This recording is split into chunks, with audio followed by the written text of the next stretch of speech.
Марија Янкуловска, левиот бек на Македонија, еве по една преспиена ноќ по првиот надпревар против Шведска, денеска е денот за подготовка за Турција, надпревар второто коло од Европското првенство и репрезентација против која што се надеваме дека може да победиме.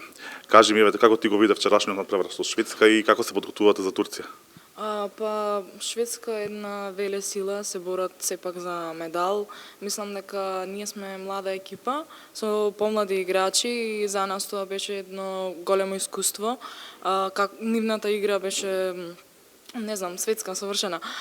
Така да, мислам и ти има грешки, ама неколку и нас, така да да, мислам дека ова за нас е големо искуство. Сега се спремаме за надпреварот со Турција. Таа, како што кажуваат, ни е шанса, да речам, за победа. Се спремаме со видеа и сето тоа, така да мислам дека ќе имаме позитивен исход од сето ова наше залагање, да речам, на целата екипа.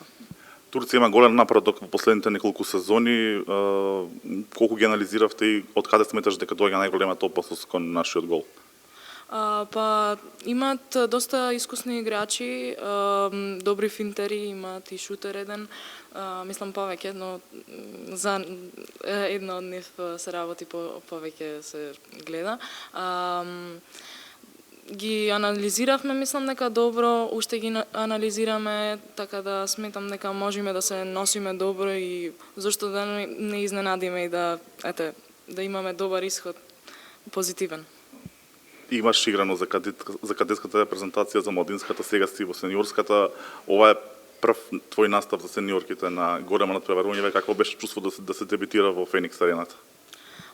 Па чувството е феноменално, како да кажам. Ова е едно големо надпреварување на сите овде што сме, мислам дека еден сон кој се оствари и веќе сонуваме, го живееме тој сон, стварно феноменално. Ја смени клубската средина, сега Сирометалург автокоманда, од шампионот отиде во трето пласираниот тим. Какви се шансите на Металург за титула во Македонија? Па едноставно не се продаваме, како да речам, се е возможно, топката е тркалезна, така да за се има шанса, така да имаме и ние шанса.